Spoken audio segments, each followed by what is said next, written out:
Too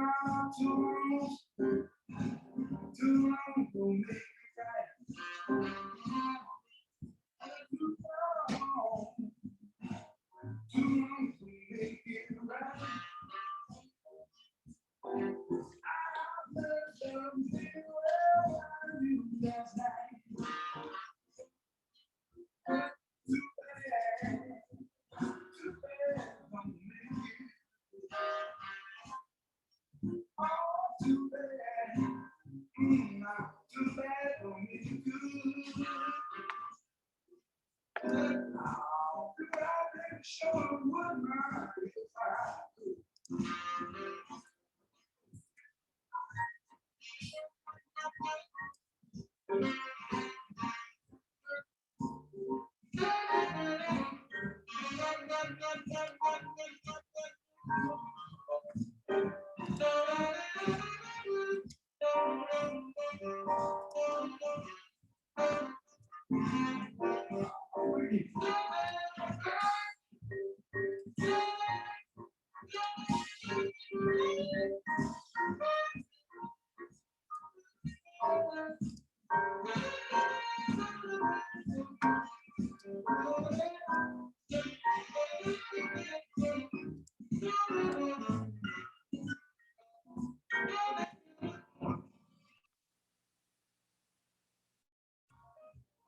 Hey, how's it going, everybody? Real good. How about everybody else? Pretty good. Just trying to wolf down a little baked potato here. Just did.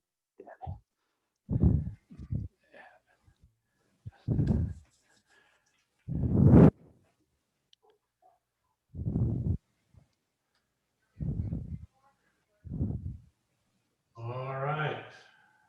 Hey, everybody. Hello. Hey, Fred. Bet you couldn't hear me very well yet. All right. Clear. Got a couple people still rolling in.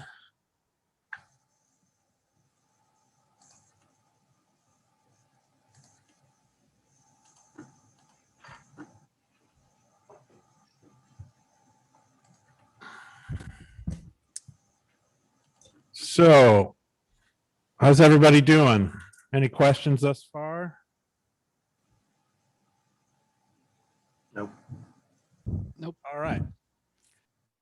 Well, I'll jump in here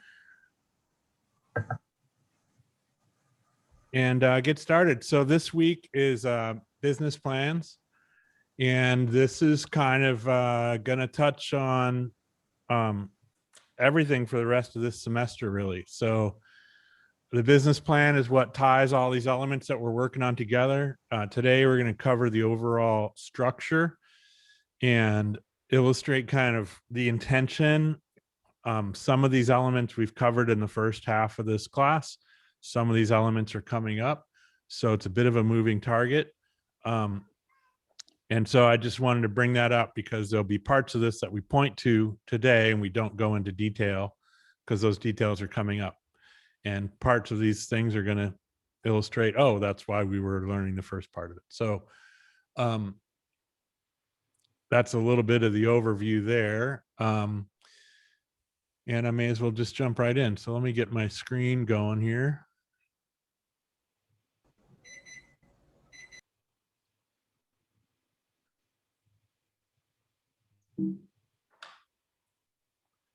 All right, so today we're covering this competency and the syllabus that's learning how to and developing a comprehensive business plan for starting and operating a craft beverage business. So like I said, we're going to cover the structure and then we're going to assign the group project. So we'll divide into groups of 2 for that project. We're going to spend some time in those groups at the end of class and we're going to review the project timeline. So kind of spoiler alert, we mentioned this briefly in the class last week that if you have, we're going to do groups of 2, so there'll be 4 groups and there's 4 different sort of options to choose from. So if you have if there's two people that want to identify themselves as a team, there'll be an opportunity to do so. Otherwise, those teams will get formed as you choose one of those four options. So team isn't required. However, if you have somebody you want to work with, you're able to do that as well. So we'll get into that later on in the class, but just giving you a heads up there. So I think, one of the first things I like to talk about that would influence the business plan you're putting together is, what is your business plan for? It can be to gather key team members. So, hey, there's some people that I'm thinking about. That could be partners, I guess, would be another way to describe that. People that you're thinking about going into business with, scratching out a business plan anywhere from an informal sort of, cocktail napkin sketch of what you want to do, to all the way to flushing out the elements and the finances and the full strategy can be the way to find what partners you're missing. Hey, this would be great. We really need a second or third partner to fill in this role that we see. It can be really helpful for that, to either identify the need or to actually bring and present to somebody that you want to recruit to be a business partner and say, here's what I'm thinking. What do you think? Do you want to get involved? Similarly, that can be investors, which may or may not be operating partners and creative team members. They may be financial backing. For somebody to put money into a project, they're going to want to know what you mean. How's it going to work? What's it look like? All that sort of stuff. And then adjacent to that is securing financing. So if you're getting a loan, whether it's small SBA, the Small Business Association backed loan, which will require even more details, or whether it's a bank or even a private loan, the business plan can kind of really illustrate what the strategy is, what the risk looks like, what the return, what the likelihood of that being repaid looks like, and can kind of build confidence and help somebody determine how they want to engage with your business. That can also be aligned partners, as I describe it here. So let's say you're going to lease a building, or assign distributors, or find a builder. That you could have those partners. You can find those partners that have no interest in your business plan, maybe one example. On the other example, if they're determining between two different tenants, or if you're coming in and you don't have a business history, and they're determining who they want to sign a lease with, their ability to see your long-term plan can either bestow confidence in saying, yeah, they have their business together. This is really what I want to see in this space. And, or I believe they're going to be able to live up to the terms of this lease, is all helpful. And in general, my summary here at the end, which I don't think everybody puts it this way, when you go out there's a lot of different people that advise on business plans, and there's a lot of web resources on how to write a business plan, or apps or programs, templates. And I don't hear people describe it this way, but I like to think that it connects the creative with the strategic. So it brings your who and your why, and it puts it together with the how and the when. And those are sort of two sides of the business brain, and they may or may not live in one person or multiple people. But your big ideas of who you want the brand identity to be and why you need to be in business, that mission and vision stuff. In the business plan, it gets down to brass tacks about, this is how we're going to implement it, and this is a timeline that we're going to do it in. And inside that how is also the finances, of course, as well. So that is the general idea there. Now, I sort of meant to sequence these boxes so that it wasn't so all at once here on the slide, but I forgot to do that. Anyways, the point here is that you've got a few different things to look at here. We'll start on the business plan canvas. So this link at the bottom of this slide goes to the Small Business Association's page, Plan Your Business, Write Your Business Plan. So SBA is a great resource. They're often involved in backing loans for independent small businesses, which supports the bank. It means you have federal backing to your loan should you fail, so the bank wouldn't take the entire hit, which means they can risk more and you can have a lower financial requirement, meaning the percentage that you need to have in cash gets lower and lets you enter into business with sort of less financial cash investment. So that's a real thumbnail sketch of the SBA. And so one, they're a resource, and two, if you happen to be in one of their packages, they're going to require a lot more analysis of your business because they're taking a larger part of risk on behalf of the business. So I say that to say that if you're writing a business plan, you're planning on going through the SBA, making sure you look at how they organize business plans is going to mean your particular plan is aligned pretty well. And a caveat that I'm going to put out here is that I'm not teaching one specific way to write a business plan. I'm going to teach you the overall structure of how to look at business plans and how to choose a method or write your own. And that's partly my own personality, my way of going about these things is I tend to resist and shed there's one way to do things. And so when I find it interesting to pivot to the teaching roles, I'm also sort of resistant to say, listen, this is how you write a business plan, because it really goes back to that first, oh, sorry, I bumped out a PowerPoint here. That first slide of why. So, which audience am I bringing this plan to? What is the purpose of the plan? Is it there to raise money, or is it there to just align partners, find partners? The purpose of the plan and the audience that's going to be viewing it is going to change the level of formality and the number of sort of hoops I need to jump through and the amount of financial detail. So on the early stages, if I'm gathering team members, the financial plan could be, a sketch.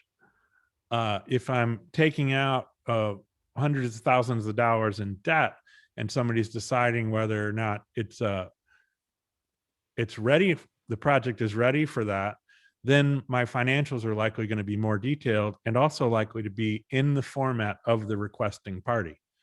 So the SBA might want things to look differently than a regular bank, than a private investor.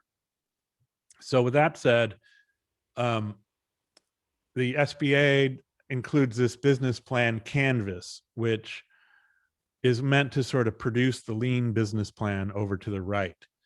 And I started with the plan canvas on the left because these are things you can be working on. I saw them as sort of ingredients for the business plan rather than the business plan itself. So you could start sketching these out in a notebook, however you like to work, whether you work in something like Evernote or Microsoft Word, but like these could be separate areas where you start organizing your thoughts and saying, okay, well, who are the people I want to work with? What are the things we're going to do? This has a lot of relationship to the business model we were talking about. What are the things I definitely want to do? Those key activities we're going to distribute. We're going to have the brew pub in the middle of the dining room. We're going to make aged spirits. We're going to make white spirits. What are the things that are unique? Well, I guess they're not unique to you, but they are signature parts of your business. What are the resources? Hey, I happen to have this warehouse that I already own, or I have this skill set. I've been brewing for 10 years. I own this, or I have access to this skill, whatever it is. What are the things that position you to be suited to start this business? What's the value proposition? Now, you could probably Google value proposition and find 10 different ways that gets described. But overall, what makes what you do and what you're planning to do valuable in the marketplace? What sets it apart, and makes it valuable to the consumer marketplace? What is going to make people make the decision to spend money on your business? And then within there can be why you're uniquely suited to create that value. Customer relationships, customer segments, channels, those are all really related to what you're going to see later in market analysis, marketing strategy, competitive analysis. Understanding who you're planning on selling to, how that marketplace is organized, and how you plan to make those connections. For instance, are they coming to you to buy your product in your business, or are they going to a retailer to buy your product and the retailer bought it from a distributor and the distributor bought it from you? What is that sort of market connection looking like? Cost structure and revenue streams are obviously related. And to me, this, business plan canvas does not look like a business plan, meaning it doesn't look like an outline and necessarily the order that I would present those things, but it's definitely getting the things you're going to need for the plan onto paper. So cost structure and revenue streams, I like it because it's not a P&L statement. It's not expenses entirely. It's those bigger financial projections are robust exercises that can feel daunting and be hard to get started if you don't have things like, okay, so what is my cost structure? What do I think it, costs to open? What do I think it costs to make the product? Have I looked out there for what the average cost of what I'm going to make is? And, cost of good, meaning this is what the ingredients cost to make a bottle of beer, is different than what it costs to open a brewery. Right? Because you've got to buy the equipment, you got to pay the rent, you got to pay somebody, you got to pay an attorney, you got to pay somebody to create your logo. So your kind of approach to opening a business is a little different than your pricing structure for a product. And if that's all asked of you at once, like, hey, write your P&L, it can be pretty heavy. So thinking about it in terms of cost structure and revenue streams, it's like, okay, so the products that I see out in the marketplace that look like what I want to make, they're getting this much per unit out at retail. They're getting the same or similar when they're sold at the place of where they're made, the brewery, the distillery. So getting an idea of what does that look like and how much do you think you're going to sell? How, can you find some comparative examples of other businesses that look like a business that to be a similar size and structure than what you want, and then trying to estimate how much revenue is there, or maybe asking them or finding out or looking up comparative things. Those are collection of information that are going to help when you get further down the line. So the traditional business plan in the center here is listed with these categories. These are the sections of the plan that you would want to fill out. And you can go to this link and get their specific definition of each of these. But even there, they're saying this typically holds the executive summary, typically holds things like mission and vision. Company description is a little more full blown. I think that would start getting into vision in my use of the word, and a little bit nuts and bolts of facilities as well. So not just what we want to do, but where you are in the process. Is this a startup business that's imagining its opening in a year, or Is it an existing business that is expanding, or do you have parts of it started? Meaning, the executive summary might be, certainly the mission side of what you want to accomplish, what's important to you. And it can go a little further in terms of it's going to be a brew pub and it's going to be located in Ann Arbor. Company description can get deeper into that location and physicality side of, we have a site picked out. This is the building. We have a letter of intent on 20,000 square foot building in this area. And we envision this, that, and the other thing. So that really starts to get into parts of the vision. Market analysis is what it says, which is really going to set up later, which is how you're going to work in the marketplace. But what are the current conditions? What are similar businesses? This can include both sort of, I'd like to describe as proof of concept. So, and it's also, figuring out how you're going to stack up and or manage with competition, meaning where's the business going to come from? That can get a little dicey sometimes, just because it can feel like, when you're describing existing businesses that will be your colleagues, it can get a little strange to say, well, if I got 10% of their business and 10% of this other business, then I'm in. Well, that can feel, that can be a weird way into a community if people are feeling like you're targeting their business. But the reality is, in the business plan side of things, customers got to come from somewhere. And so finding a way to, I guess I'm getting a little bit more in the marketing side than just the covering the overall architecture of this business plan, but understanding where you're planning on selling and what the market looks like and who's strong and what the trends are, the number of businesses that operate that are like you, the number of businesses that are different, and setting the stage and demonstrating not only are you painting the picture for somebody else to understand why your company fits, you're also demonstrating a knowledge of your environment. So I would say that's almost with every one of these categories. You're not only providing the information so that they can make their own assessment of, yeah, this seems right, or I'd like to know more about this category or that category, or I think everything's pretty good, but I think you're a little, I think that this particular thing could be revised, or I don't think you've properly summed up, you're missing something. To get that advice from people, which can be very helpful, you need to first start out painting a picture.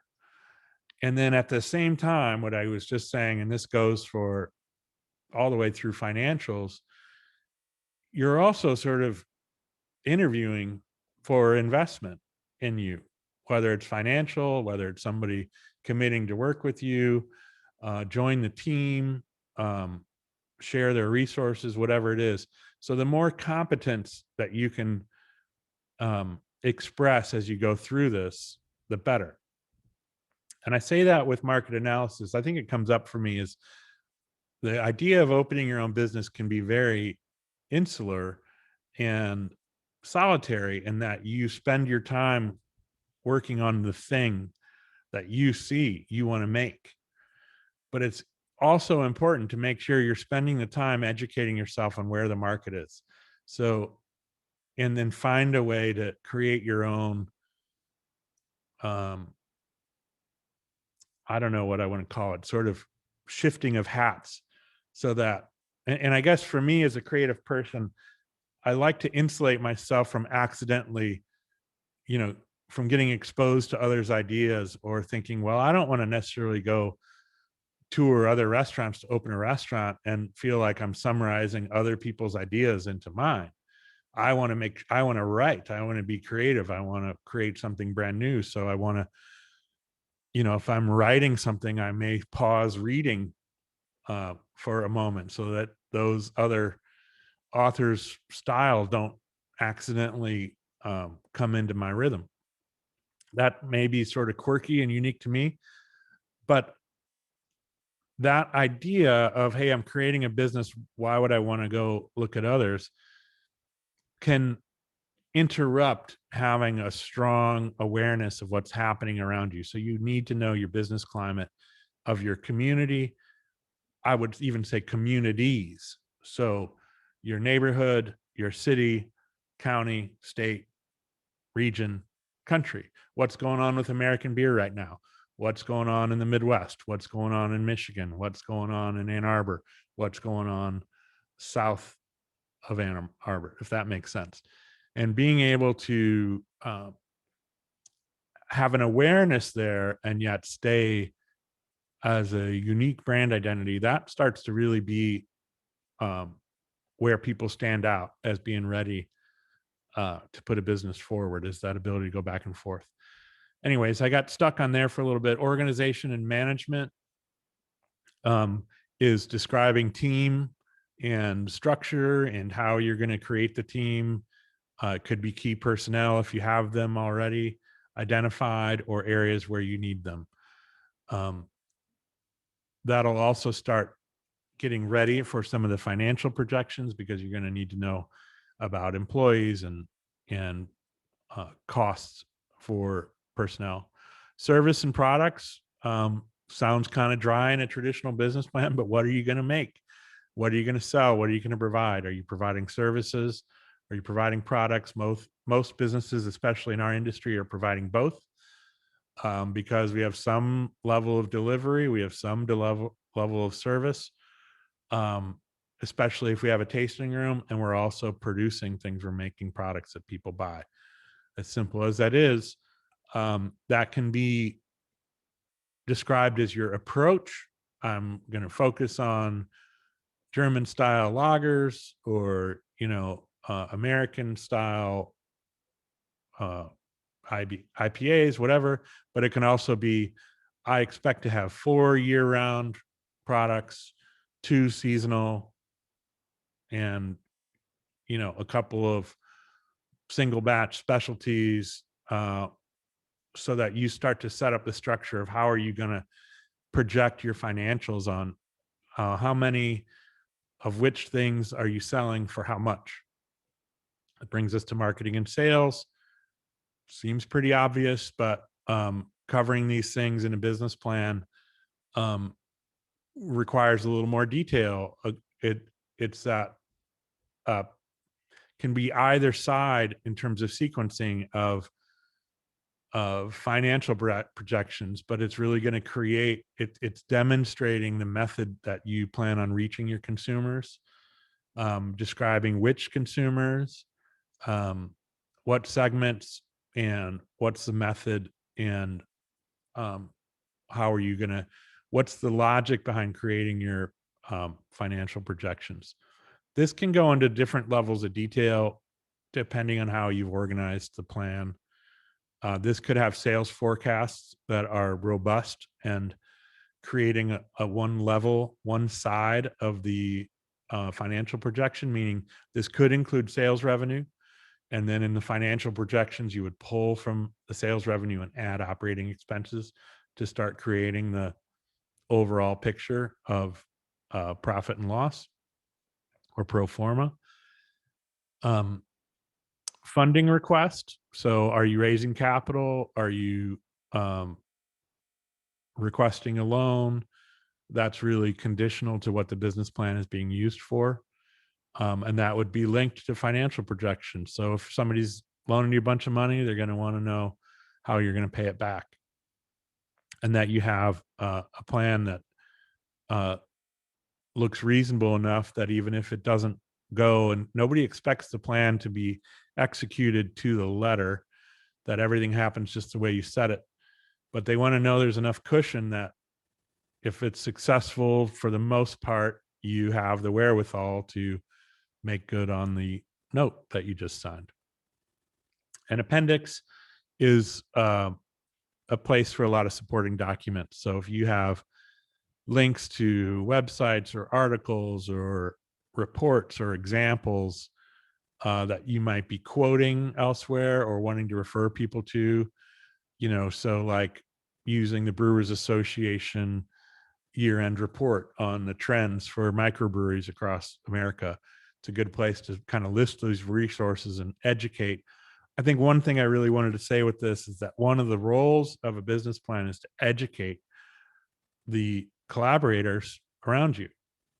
So looking at bankers and vendors and landlords and builders as collaborators is also going to be, I think, a more connected, supportive way to move forward with a business.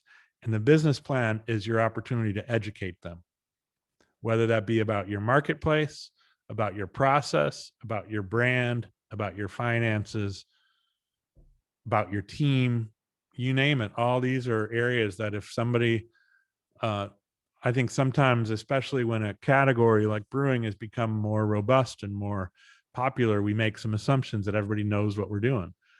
So if we're building out a space and somebody comes in and says, "Hey, I'm here to talk to you about whatever," we,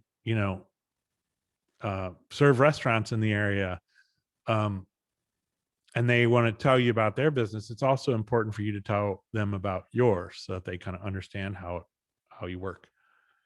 So on the lean business plan, I won't necessarily go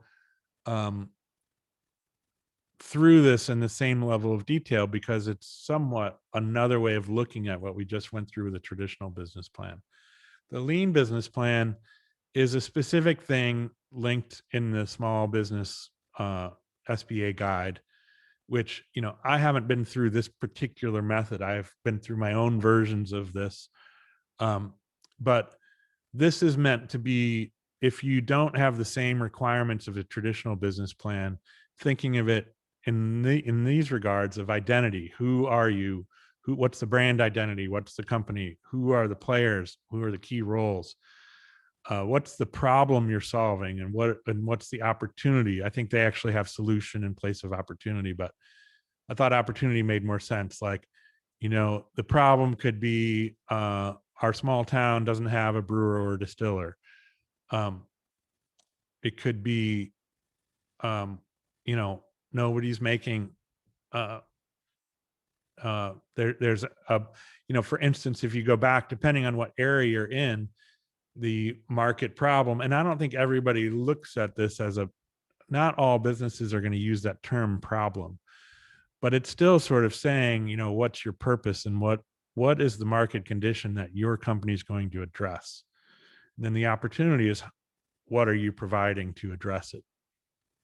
Target audience comes down to that sort of market analysis, but this is a little bit more of a casual and maybe modern way to describe it. Competitive analysis, I think they even used another term there, but again, what does the market look like? Who are the competitors out there? And how are you going to market your product? Budget and milestones. This is meant to be lighter, although it doesn't look much lighter when you put them next to each other. But on the same time, I think if you look this up, a lean business plan could be a page, 2 pages. It could be shorter summaries, more of a sketch than full-blown financial projections. At least that's the way it was sort of pitched. And so what I really wanted to do is get you thinking about the idea that these can be described with different terms and can mean similar things. Excuse me. And then also on the right, I wanted to identify some things. Now, parts of these things that are in the financial side of things, sales and marketing side of things, these are learning modules, weeks that we have yet to get to. So some of this will be covered in those weeks. Some of this won't be, because of the amount of material we're covering this class. There are business finance classes that are going to teach up and down how to do some of these financial things. And there are marketing classes that would teach all the way through a marketing strategy for the entire semester. And we're getting a week for each of these topics. So we're going to be at a certain amount of surface level.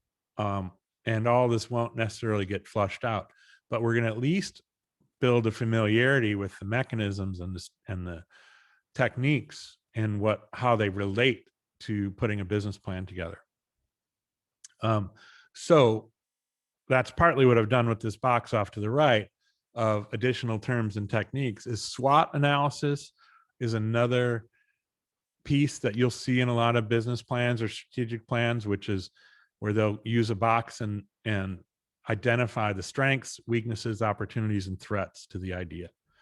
This isn't just a business plan tool. This can be a tool for any project or new business idea within an existing business, is to do a SWOT analysis. Consumer or customer avatars is a big term these days that is being used instead of target audience and instead of demographic, which is to describe, several of your ideal customers. So, it's really a more updated version of demographics, which is saying, here are the people that we think are going to be our prime customers. We're going to describe, their age, their level of education, their background, kind of where they come from, what other things they like, how much they spend on a cup of coffee, what radio stations they listen to. We're going to find ways to describe our ideal customer and more than one of them, so that, again, when we're educating somebody else as to here's who I think will frequent my business, will buy my product, they can say, oh, I get it. I understand the people you're trying to approach. It can be really important if you're talking to a marketing agency who's creating your logo or creating ads for you, interior design, architecture in general, all that sort of stuff.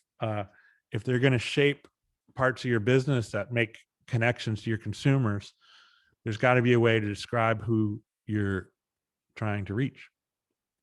Then they're more likely to hit the target. So demographics is sort of the older, bigger term for that.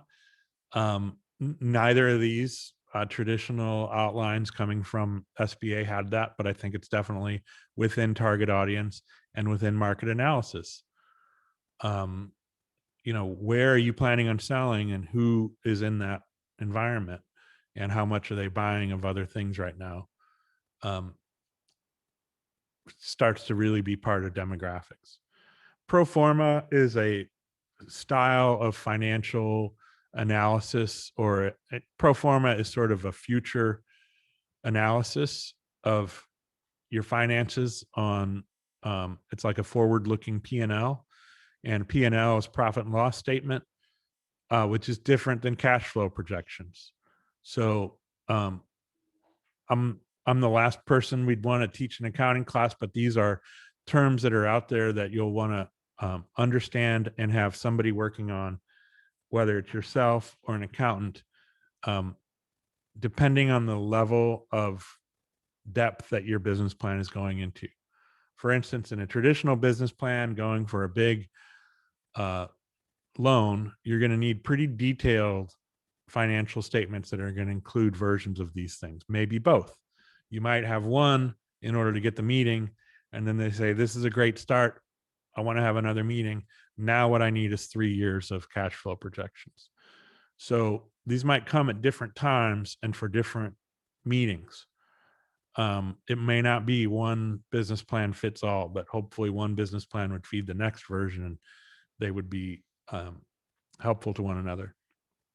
But profit and loss is sort of a vertical, here's what we plan to take in, or it's oftentimes historical, meaning here's the money we took in, here was the sales, here were the expenses, and this is what's left over.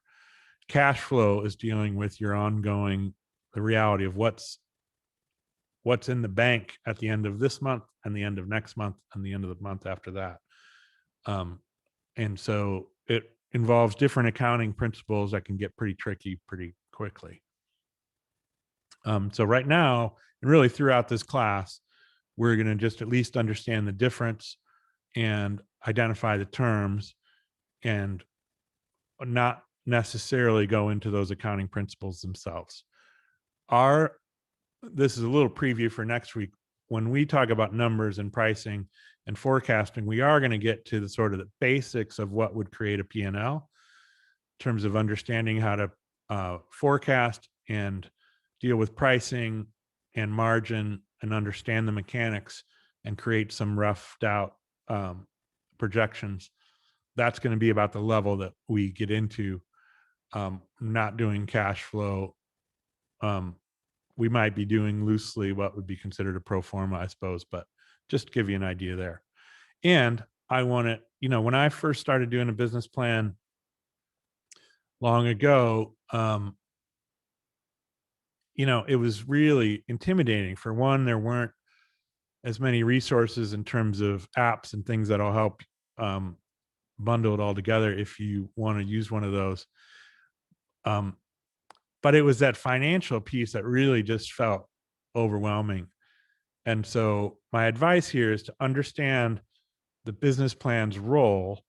And if you don't see that yet, if you don't understand how the finances are going to come together, keep working on the other pieces and let them produce that for you.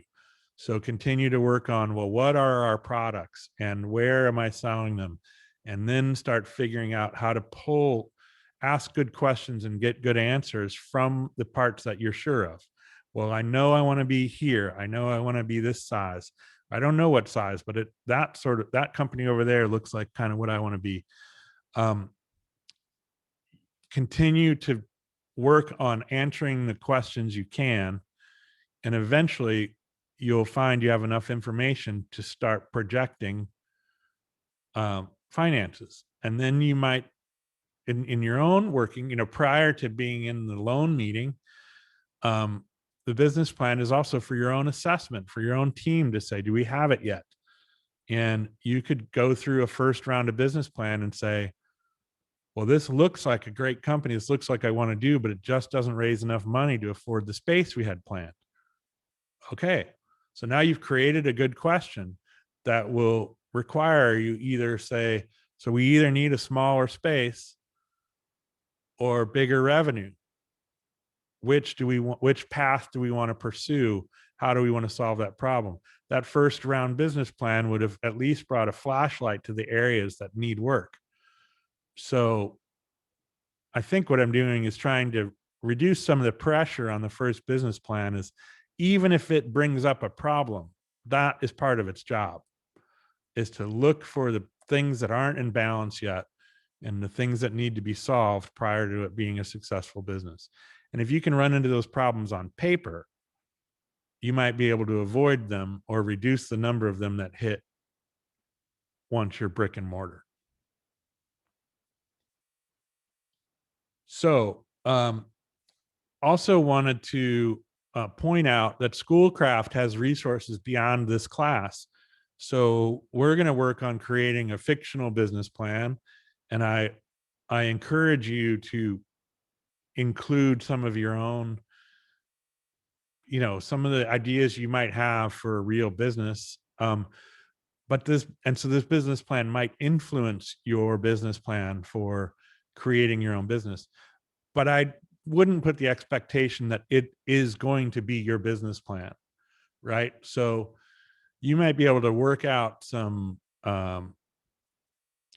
wording and some ideas, but you're also going to be working with somebody else. And so you want to be cooperative in terms of creating a business together that may not be exactly the business you plan to do in real life. And so being flexible there is one thing.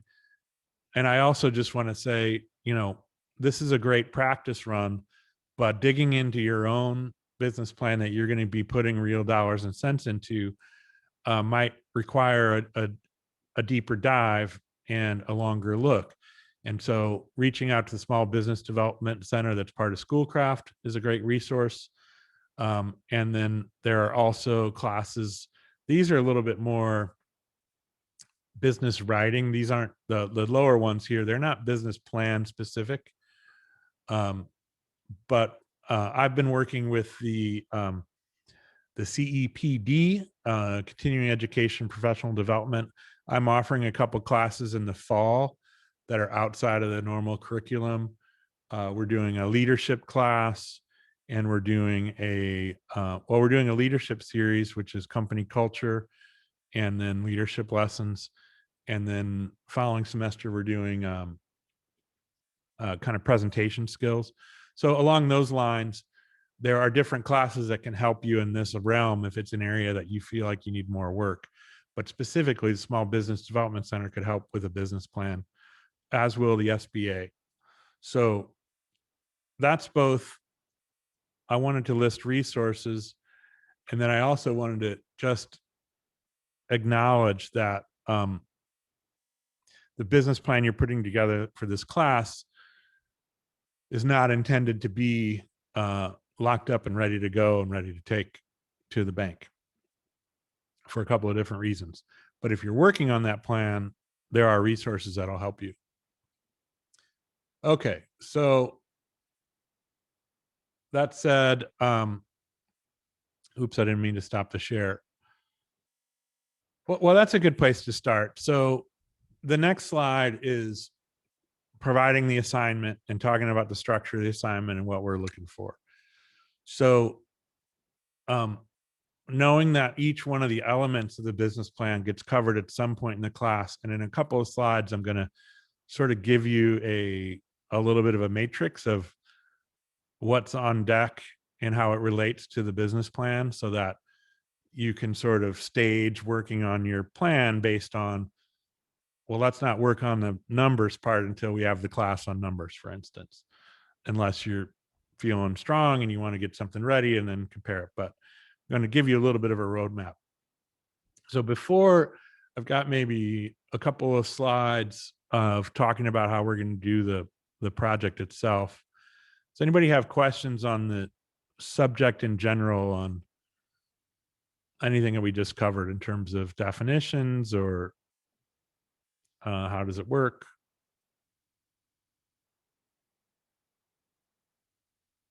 All right. Oh, sorry. Go ahead. So the way you presented everything, where it kind of seemed like it was an either or, but could you kind of, I don't know, go with a traditional business plan, but then kind of pick and choose a couple of key things from the lean plan and the business canvas, I think is what it was. Yeah. Yeah. Absolutely. It's either or based on how it was presented from the SBA, because I felt like, as an instructor, I want to use empirically, demonstrated terms from the business community. But the reality is, when you start presenting this to people, and this will get spelled out again in the assignment too, they want all of those things as ingredients. They don't really care whether you call it market analysis or something else. They don't, or if they do care, like if you're filling out a form, like for instance, if you're filling out an SBA form, they might have you filling in categories that they've already given you. So it can be a complicated form that's saying, provide your market analysis, and in your business plan, it's called something else. Well, you might be cutting and pasting that or reshaping it for a particular application or for a grant or for a business competition or whatever. So you want to be thinking about what they mean and how they fit, so that you can adapt it when somebody else calls it something different. And so it is not, you're correct that it is not an either or, but you want to make sure you kind of cover the bases so that you've included everything that would be considered necessary for a business plan to be complete. Now, that's also a little bit like storytelling. When's it complete? Well, depends. Depends on what you're trying to say and who you're saying it to. And if one thing that I was thinking about how I wanted to say this was that, like, and some of this will come up in sales and marketing too, but if your business plan creates good questions, even though it didn't include those answers, that doesn't mean it was incomplete, right? If you create enough interest and you don't cover all the details, but you covered enough of the categories that it felt whole, like a story felt whole, and somebody said, I am interested. I want to know more.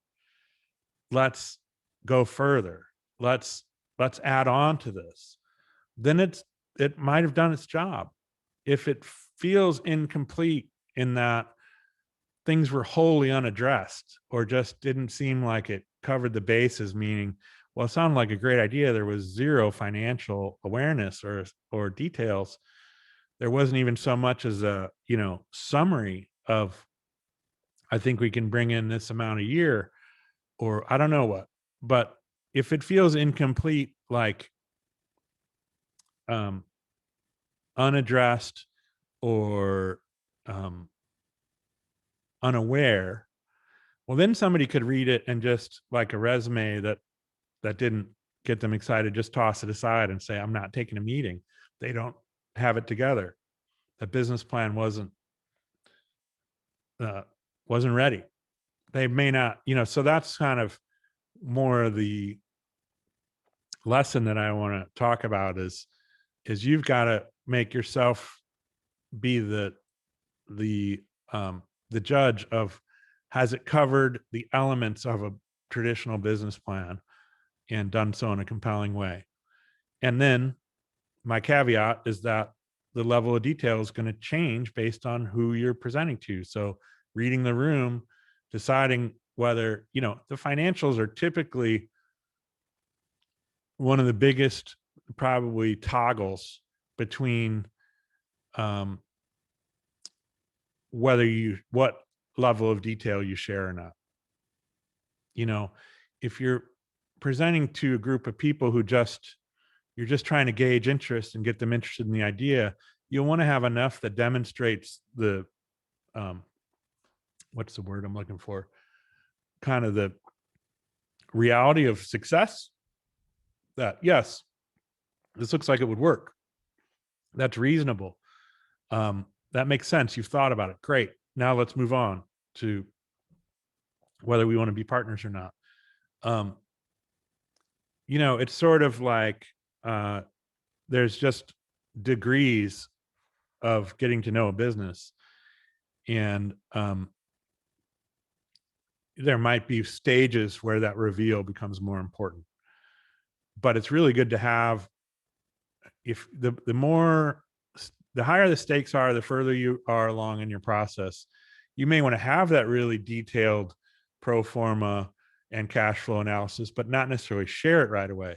But if they say, I'd like to see your cash flow analysis, you say, great, I'll send it to you tomorrow, versus what's that? That's an entirely different exchange, right?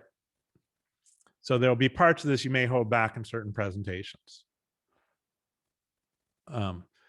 Exit strategy, for instance, it isn't in these plans, but it can be and is worthwhile. There are people that, advise that, and age usually has a lot to do with how this gets considered in a business plan. I scoffed at exit strategy as an insult to my integrity, because why the hell would I want to get out of anything? I'm in this for the long haul. I'm going to work for the rest of my life.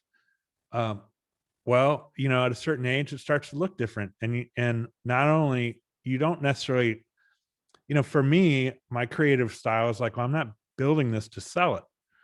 Some people are, and that's a legitimate business exercise and a way to recoup the investment. And so that's an exit strategy. And if it's relevant, it should be in there.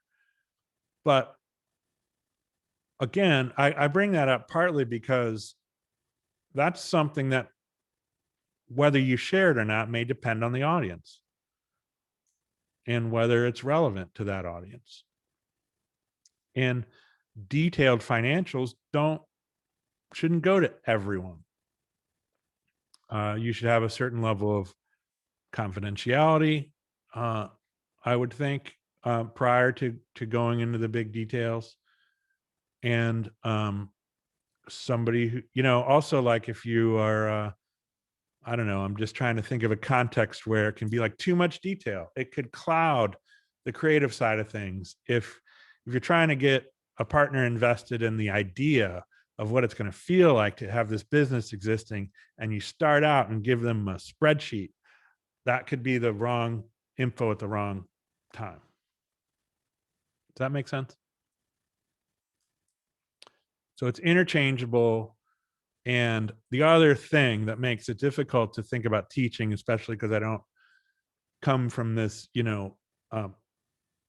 background, I'm not a descendant of a specific business plan school, is that if you Google write a business plan, there's going to be 100 entries saying buy our software, sign up for my email list, take my lessons, but they're all going to be variations on a theme, and many of them are going to be useful and appropriate, but which one, and so that can be kind of confusing. And that's where it's really important to just start developing your own sense of opinion about what fits my business. What do I want to call this? And if I look at a few different versions of how business plans are created, can I assemble a version that covers the nuts and bolts? There is a sort of I may be repeating myself, but I think there's a certain amount of technical accuracy and competence that's expected in a business plan. And you need to create that sense. But the problem is there isn't a checklist that tells you when you've reached it. That's going to be the reader. Clear as mud. Fred, I guess my question is like, I'm trying to imagine starting a brewery, brew pub, microbrew here in like Livonia area. And there's one in Plymouth, there's one in Farmington, there's in Dearborn, there's another one in Livonia. And if I was writing a business plan, I somehow, if I don't have the concept right or the idea right, nothing else would work. I mean, I would just be grasping at straws or something. So, and I'm trying to think like in this area, because if I was to start a business, I don't want to move or, have to drive a long way or I know this particular area, but I need to know, the seams, I guess, the what's in between those places and, what I come up with. I think that, to me, that's like the, that conceptual stage is so critical that if you have a really good idea, all these other things will just flow out of it. I mean, I truly believe that, but I don't, just sitting here right now, I just thinking like, God, what could I come up with that would be something different? I mean, they all have good beers and they got these little, little downtown areas. Well, the one on Plymouth Road and Livonia doesn't have that, but Northville and Plymouth and Dearborn, they have like a kind of a natural, environment for a craft brewery. But so I couldn't open up next to one of those. I mean, that would be, all we'd be doing would be dividing up the business. And so I think that would be the thing that I would struggle with the most. And also, I'd like to ask Richard, is like, do you have somebody like topping that beer off on a continual basis there? I kind of wondered about that too. I'm taking very small sips. And I'm topping it off myself. There you go. Frank, Well- I would. Oh, sorry. There's 4 different breweries in Ypsi, and there's going to be more, and we're all completely different. So I would just say don't worry about that too much, because having a scene, I think, is really exciting. And when someone wants what we have, they come to us, and then when they want something different, they go to someone else. And then it's good that the people of Ypsi don't get bored and they can just cycle between the 4 of us. That can be a good thing. That's all I'm going to say about that. Well, Livonia ain't Ypsi. I mean, you're like the way It cool could be. Location. But you can make it cool. You got that really nice suburb of Ann Arbor just to the west of you that kind of feeds you. You can open an Ypsi style brew pub in Livonia, like people open, different styles of culinary. So bringing the Ypsi to Livonia. But I do think that this, in response to that point, the business plan is where you can work a lot of that stuff out. So you go from the theoretical, you're kind of still in theoretical until you start opening doors. But I mean, you're going to a deeper planning stage of the theoretical. Instead of I'd like to brewery and open a brewery someday, I'd like to open this brewery in 3 years or someday. You know, it can be a business plan that waits for the right time, or it can be a business plan, that waits for the right idea. Meaning maybe you don't have it all the way quite right, but you get it flushed out. You get enough things that, and you're not ready to like pull the trigger yet, but you see it, and then an idea will strike, and you change one thing in it, and it gets energized.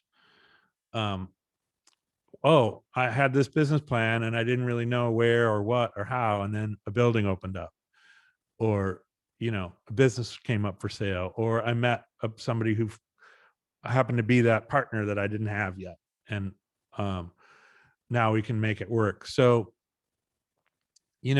that's one of the freeing things, is that your timeline can be conditional, can be not yet, can be someday, can be next year.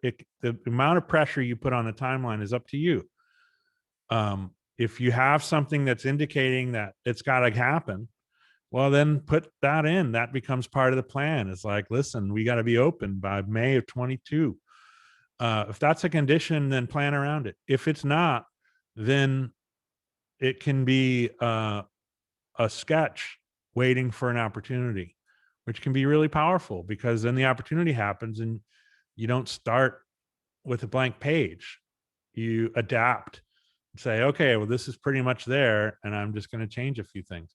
My personal story is that, so I have a horse farm here in Fenville, and we do equine assisted psychotherapy and team development. And it was sort of a side part of my career when I was in the beer side. And we moved here and bought this farm in 2007, right before the real estate inverted everything. And so I had a business plan which planned on building an arena and doing the team development thing more robustly in 2008, 2009. Well, in 2008, the value of this property was submarined. It was, we got crushed. And so everything was put on hold, and it was like, let's try and survive and get through this. And then a couple years ago, I was realizing that, I was figuring out what was next, especially as I left as I stepped down from my role in the brewing industry. And anyways, I mean, that old business plan got pulled out and rewritten into a new one, but I was stunned at how much of the things we originally wanted to do in 2007 were relevant. And I wasn't starting from a blank page to expand the farm into this new area. I picked and pulled the ideas that I'd had that were relevant, that were already spelled out, and then brought them to current day, to current opportunity. And so similarly, I think in any business, that can happen. So I don't know, I just think it's an interesting part of the conversation, that you don't have pressure to go spend the money the minute you click save. You can say, this is a decent plan, but it's not there yet, or I don't know what, I'm just not ready yet. Maybe I haven't, there's some of you that are talking about retirement, career. So this thing can be worked on until you're there, and updated and revised. And then either something happens in the plan where you say, that's it, or something happens in life that says, okay, it's time. So that's another reason to keep it flexible, is that, there's no point in doing a pro forma financial analysis in a business, really detailed crunching of the numbers in a business that might open in 10 years, because all the numbers are going to change. The real estate value is going to change. The price of ingredients is going to change. So in that case, a looser financial sketch would be more appropriate. If I kind of see the ratio here, I can see that it'd make money. We're going to save the really accountant laden deep dive until we're at a position where we need that.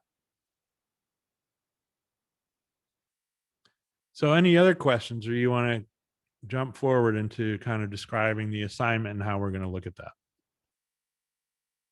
Okay. So let me put this slide back up.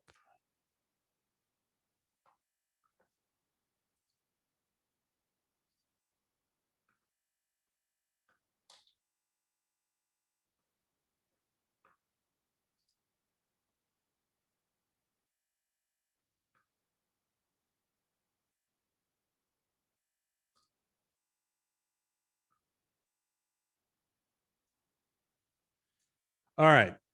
So the assignment, working in a team, create and prepare a plan for the business that includes what would be expected in a traditional business plan.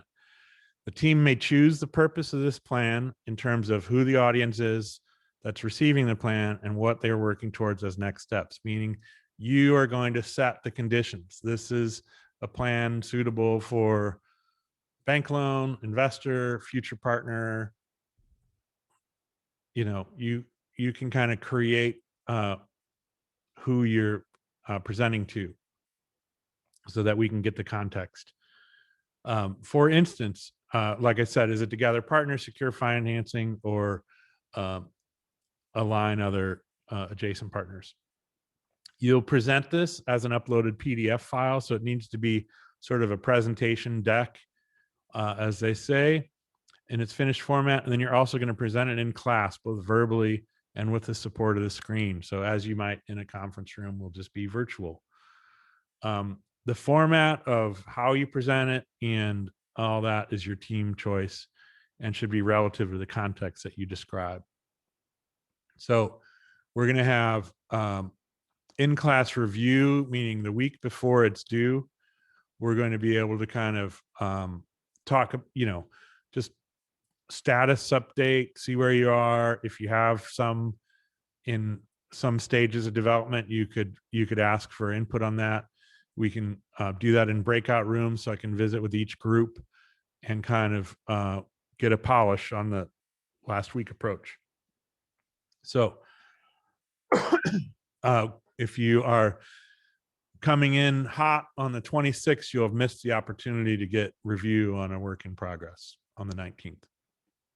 26th, that class will be in-class presentations from each group, and that'll be when the file is due to be uploaded for grade. Oops. Sorry, my mouse is failing, I think.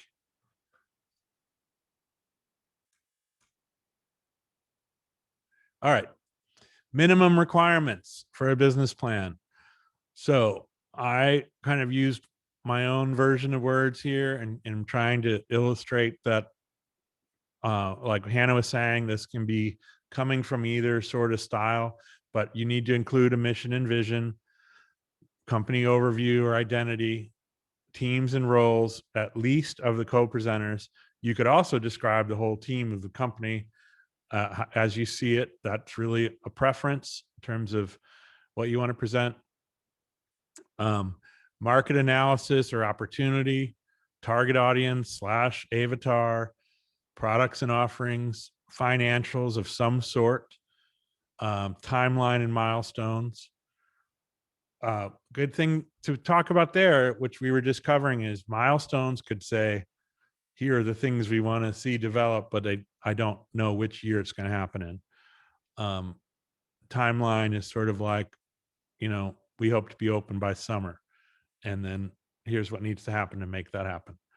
Then supporting information or appendix. So this box on the right is probably part of what I just said. It can be called different things. Structure can be organized differently. And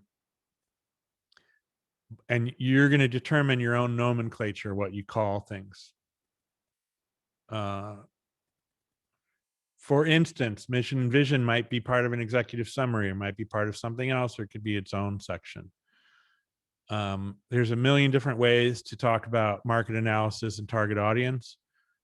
And so how you choose to organize it and then what the content is in it is all going to be part of that grade. and just reiterating that this is the combination of creative and strategic. So how we're going to do this is 2 students per business. I've got 4 businesses over to the right. So these are different models within our industry. We've got brew pub, a microbrewery, small distiller, and the wild card. So I thought it'd be interesting to have a business plan for one of each of these in the class between our 4 groups. So if you have interest in one, we're gonna have bidding in a little bit. So we'll open up bidding on one business type. The first 2 people to volunteer for that in chat will get that business type. The wild card can be anyone.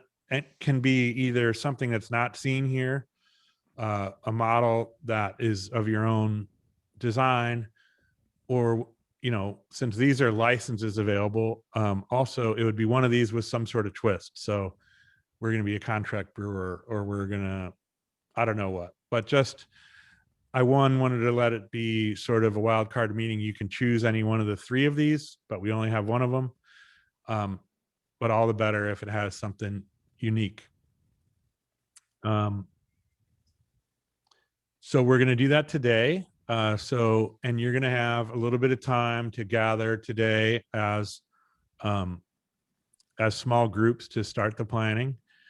In a couple minutes here, I'll ask if there's any existing teams of 2 and they're identified ahead of time, then just one person can bid, and then that team claimed that business. So when we do break out, I'm suggesting you can talk about things like, hey, overall brainstorm, idea generation, this is what I'm thinking. Just find out whether or not you have something in mind. It's something pictured loosely. You can start talking about when you're going to get together to do this work, what are the important milestones, and what are each of your roles going to be on the team. So this will give you an idea of how to maybe talk about those timelines. I use the traditional business plan just to sort of align next to how the classes is organized.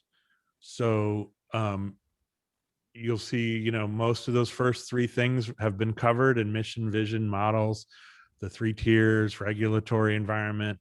Sales and marketing are coming in weeks 10 and 11. So those would also help with market analysis, for instance. Organization and management, we kind of covered in division of labor.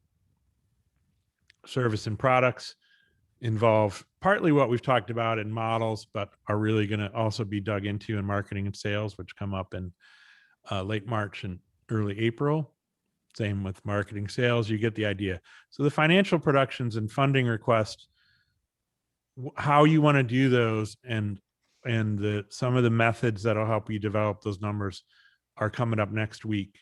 So I guess this is my way of putting on a slide, like, don't sweat something that hasn't been covered yet, and organize yourself so that you can get that class in and then say, okay, now it's time to sweat. I don't understand X, Y, or Z. You might be able to ask that during that class or the week prior or later on when it comes into, if you get stuck. So one of the ideas of assigning this now, and, you know, it's not due for a number of weeks, is that you'll have time to get stuck and get unstuck and work on stuff and run into a dead end and say, I don't get it. What do we need to do here? And so that's the process. And I think that mirrors writing a business plan.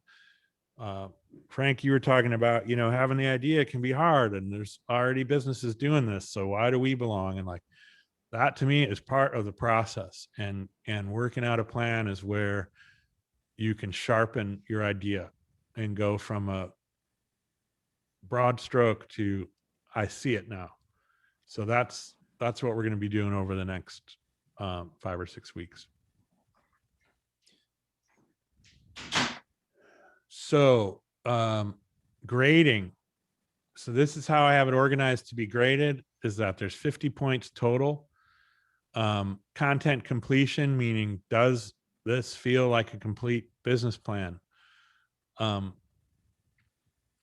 it is subjective, and then it has elements of it that are not, that are more objective, meaning covering those elements that are shown in both traditional and lean business plan, and what I've outlined in this slide. Covering the bases is going to be 10 points of your grade. Accuracy, meaning is it done appropriately, properly, accurately? Is everything in there? Now, accuracy of an idea is sort of tough to judge, because if it's your idea, it's not to that level of scrutiny. But is the structure done in a way that feels competent and correct and accurate? Are the numbers sort of legitimately presented? I'm not taking each one of these through a financial analysis of my own, but you get the idea that of the nuts and bolts, have you presented things correctly? Professionalism is sort of, I don't know if I love that word, but does it have that level of professionalism that makes it feel compelling? And does it inspire confidence in the reader? Does this feel like a professional business plan? It's sort of a, it when you see it sort of thing, but that'll be worth 10 points. Creativity, meaning getting, getting on that creative side, having some originality to the ideas, whether that's the idea of the business or how you present it, how you communicate it, how you create the plan, how you create the business. All of that has a lot of room for creativity. So, this should be engaging. And back to some of the discussion that's happened, you also don't have to reinvent the wheel with your business, that there's a certain amount of familiarity to businesses that can help. Meaning, the brew pubs exist. There are a lot of them out there. Doing something of a similar model is going to look familiar to another business out there.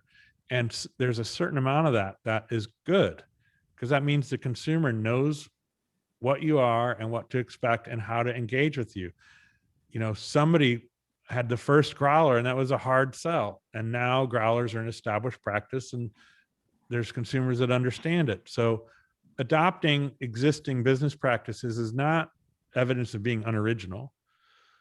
But on the other hand, a business plan that just looks like it was cut and pasted and is doing either the business itself is lacking inspiration, or the presentation of brand, or the brand itself, or the presentation of the plan. If all three of those kind of lack inspiration, then it doesn't feel creative. And that's what we're talking about here. And I say that not only in terms of grading, but that's also the business challenge, right? It's not creating something so unique that people don't understand how to engage with it, nor something so complacent and boring that people don't feel the need to look further into it. You've got to strike that balance between creative and original and familiar and comfortable. That to me is one of the big business challenges out there. And then individual participation. So this means that of the 2-person team, the first 4 categories are going to be a shared grade, meaning if you got an 8, both people get an 8. The last score here is individual, meaning I would like both people to be engaged in the in-class presentation on some level. And I would like to have some impression of contribution to the team effort. So I think right now that I'm imagining that that's included in the presentation is at some point the 2 people present and at some point they share, they somehow express the contributions of one another, so that the viewer, me, and the rest of the class can kind of understand that it was a team effort, and that's where you would get an individual grade. So, and some of this is sort of awkward to present and figure out how to grade, but the point is, if 2 people gave a group presentation and one person was awesome and another person kind of tanked, then their individual grade would be different here, but their group grade would be reflective of the overall project. But if it showed up, I don't expect it in this class, but I was trying to make a system that would be resilient to if there was a group where one person did all the work and the other person didn't, then that could change. But this idea that would also be that, hey, my impression of overall contribution to the team was low for this one person and high for the other person. That's going to first be reflected in this individual participation. If it was really egregious, it could be reflected elsewhere, but I don't expect that. I'm just explaining the structure. But I know you're all going to support one another in a wonderful example of teamwork and collaboration. So that's that. This explains the bidding. So we've got brew pub, microbrewery, small distiller, and wild card. And then all this stuff is already explained. So I'm going to stop the share and ask if there's any questions on the assignment and if there's any existing teams.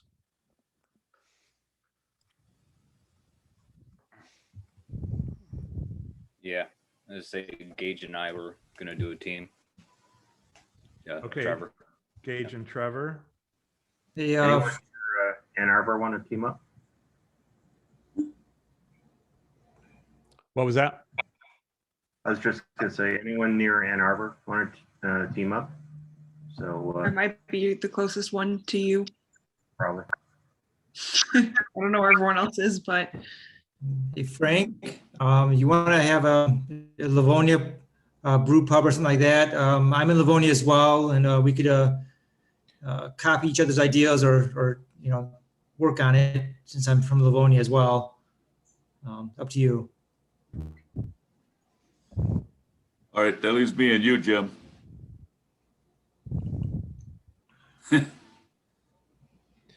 That was quick. that was easy. Are you So with that, Jim? I just want- Edwin and Frank, Hannah and Richard, Gage and Trevor, Paul and Jim. Right? Okay. So looks like we have some chat started already. People jumping the gun, but we can do this as a discussion. It's fine by me. So Frank would like dibs on the microbrewery. Anybody opposed to that? Want to compete? All right. Oh, Hannah. Oh, can I not do that? What Sorry, are you? I I didn't I hear tried you. to send a direct message. Did that do something weird just now? Oh, I don't know. I didn't get it. Oh, okay. Showed up to everybody, but I was thinking wild card as well. Yeah, I wanted to vote wild card. Okay. You want to do brew pub, Jim?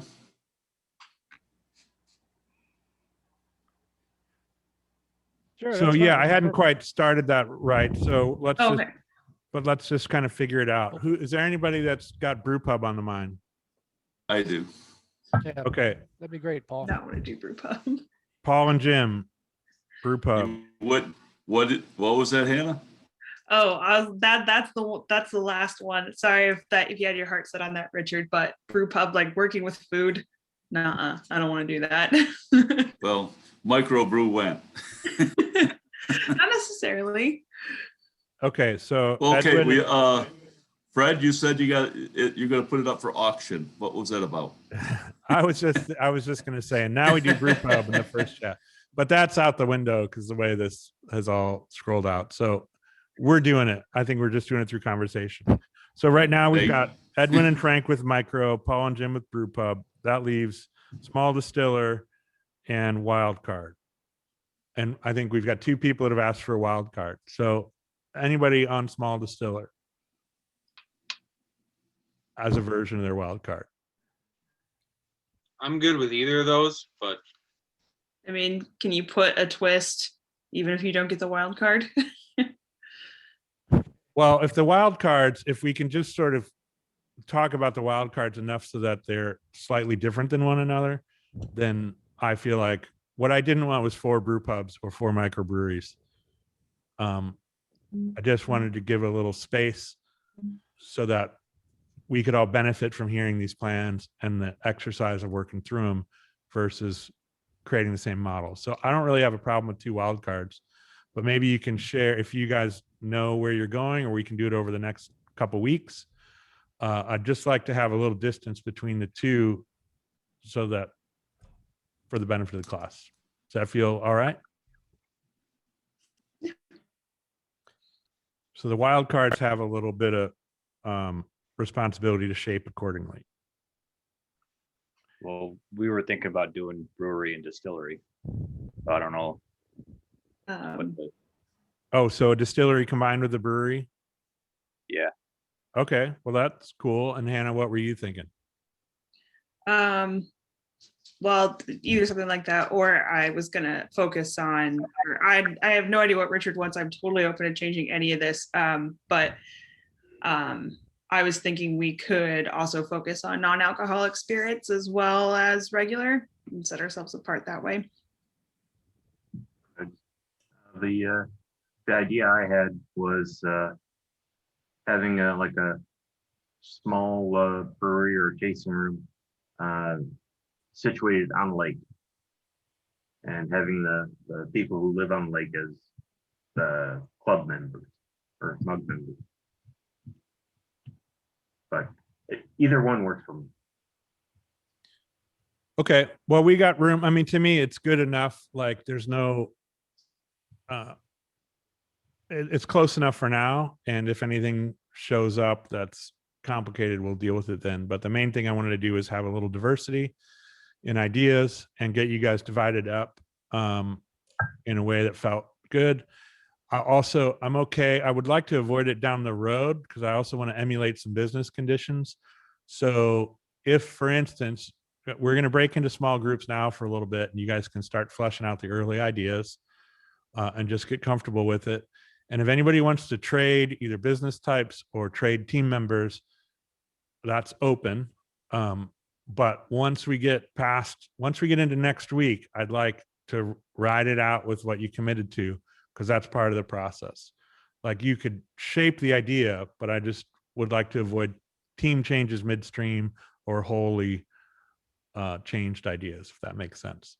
And I think that's part of the exercise is I got to work through this instead of scrap it.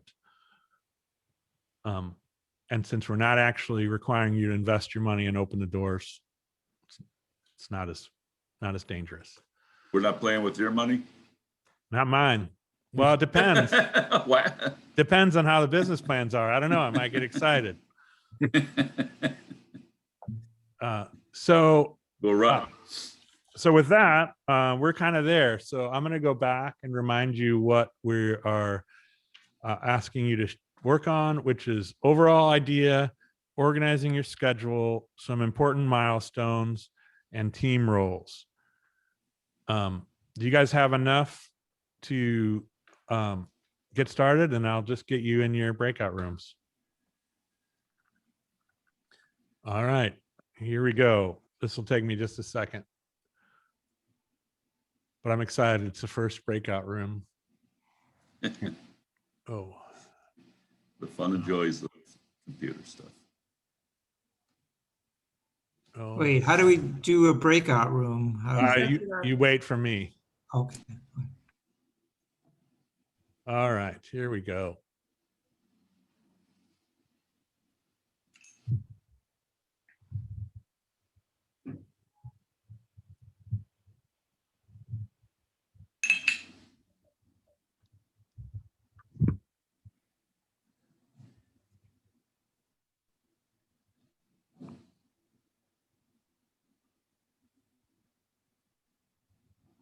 Let's see.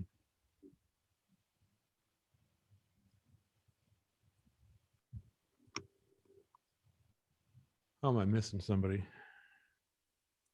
Oh yeah, Jim left. Oh, okay. There you go.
Hey, Jim, you should have an invite to a breakout room.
Hi, Jim.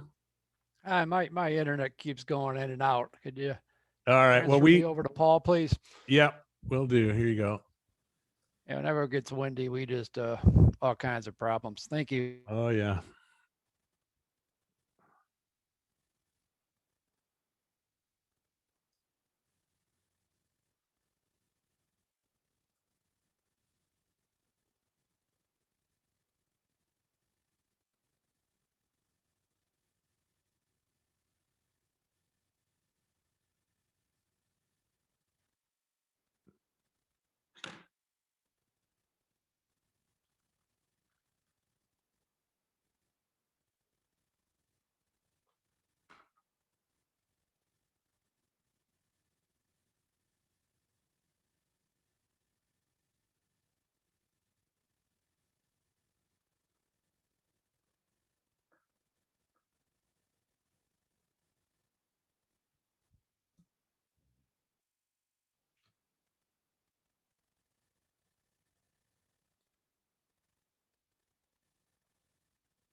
Hi.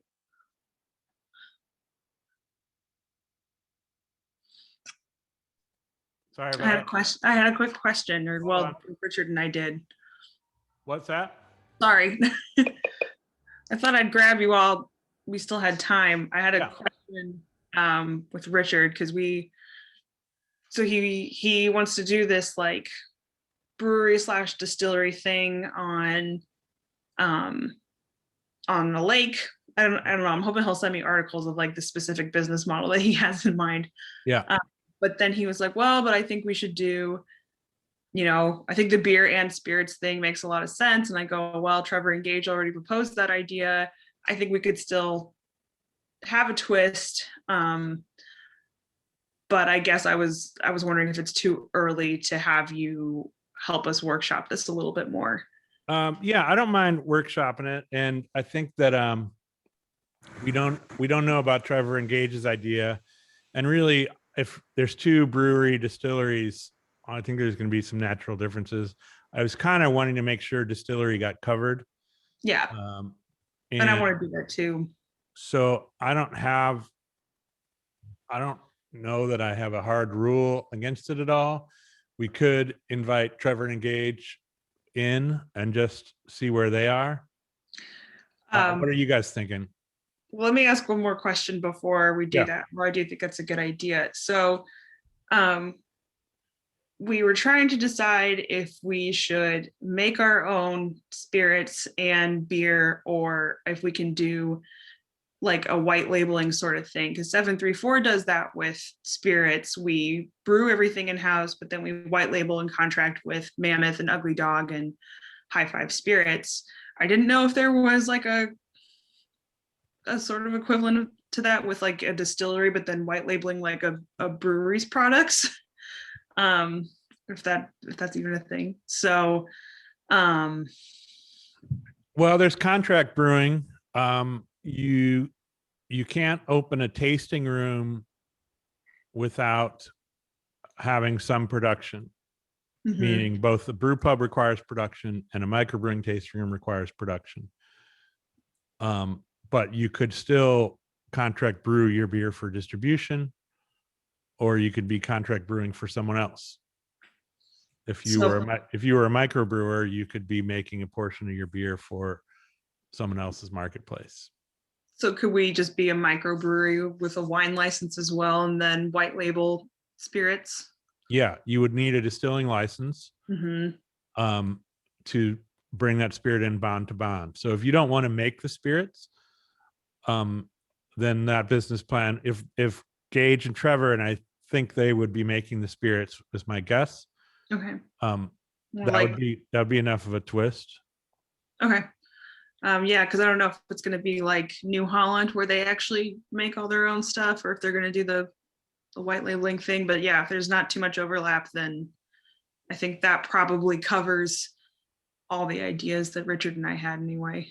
So you're talking about a microbrewery license with a tasting room that also sells spirits made through a distiller's license and purchasing bond to bond spirit.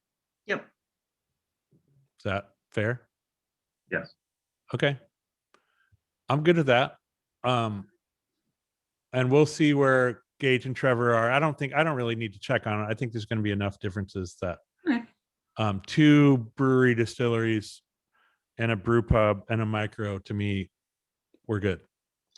We got the amount of distance that I was trying to think through. So yeah, thanks for reaching out. Cool. Sounds good. And you guys want another 5 minutes? I'll move you back to a room. Sure. All right. Oh, you already have your room. Yeah, I just left it. I don't know how to get back in though. Yeah. Oh wait. Join breakout room. There it is. It's on the bottom. I found it. Okay. All right. Thank Where is it? Do you see it?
Right. Right. You all here? Yep. Oh, Back with the group. back with the group. All right. We How, did how we doing, breakout group? rooms. That was pretty cool. Yeah, it's Yeah. the first time I've done a breakout room, so. Yeah, it worked good. It's exciting. I've broken out a couple of rooms, but All right. So really, I just wanted to gather up and see if you guys got what you needed from the breakout sessions, if you're feeling good about the overall understanding of both the idea of a business plan and then the group assignment. And if you guys are all Yeah, great feeling start. yep, it really worked out good. Yeah, great start. all right. Well, then going back And to how, that, go ahead. we're just wondering how big your checkbook was. Smaller than it used to be. Oh, But, How you know, many checks do you have left in there? those are very good questions. You guys haven't grasped that I'm the creative side of the business yet. I have no idea how many checks I've left. That's the other side of the fence for me. All right. Well, so next week we're going over the numbers, and that's not necessarily like all financial. I mean, I guess it is ultimately, but we're also going to be talking about, how to manage pricing, and some of that integrates to selling and stuff like that. I just wanted to go and look over to our schedule here for a second, because I think that all starts to become crucial. So then branding, marketing, and PR is week 10. Week 11 is sales and distribution. And then week 12 is hospitality. Now I'm meaning that we're going to talk specifically about brew pub and what's involved in the restaurant side of managing staff, and that part of the business model hasn't really been touched yet. So we're going to make sure we cover that. That may or may not take all of the class. So I think we'll have some room in week 12 to maybe start doing some business plan review. And then the other half of week 13, business plan review, with all the business plans being presented on the 26th. I'm thinking that we should have room for half of that class, or at least a half hour, for final exam review. So I'll just say between weeks 13, 14, and 15, we're covering business plan review, presenting all the business plans, and also any final exam review. So some of that will change depending on how long things take and what have you. So if you guys are moving along, especially after we get through sales and distribution, let's say, I would say if you're moving along on your project and you have points that you'd like to have reviewed, we should be able to make time for that. But you may want to let me know at the beginning of class that you have something so that we can accommodate. But those last few classes, I think, have a little room, so we can plan around that. And I'll just need to know you need the time so that we can do it. so we are gonna spend some time covering the food side of the brew pub. Yeah, that is week 12. Okay, good. Now that won't be that's still going to be a one week level of a class. So I think we're going to talk about the overall personnel and the overall sort of structure of the business and obligations. It's not going to be getting into food costs or Right. nuts and bolts of that back of the house stuff, but it should cover the basics. If you're looking if your business plan requires some food costing knowledge, I think that should be readily available out there. finding some examples on the web and using that, because I won't be going into that level of detail, but it could be a good part of a business plan to understand some of those ratios for food. Yeah, we talked a little bit about that, me and Jim. I don't think we're gonna go into a huge old thing on it, comfort food, a little bit of food. Okay. I like comfort food. So, any other questions or comments? Nope. Okay. We did have a question for Gage and Trevor. Are you guys planning on distilling the spirits for your brewery distillery? Yeah. Okay, great. Yeah. Great. Okay, cool. So we have 2 brewery distilleries. One of them is going to be utilizing bond to bond, and one of them will be making spirit. So that's plenty of distance to me to have those feel separate. And that as we all review these business plans, we're getting benefit of 4 different businesses. All right. Well, with that, I'll let you go. Thanks again. Great class, and looking forward to this part of the semester. So we'll see you next week. Yep.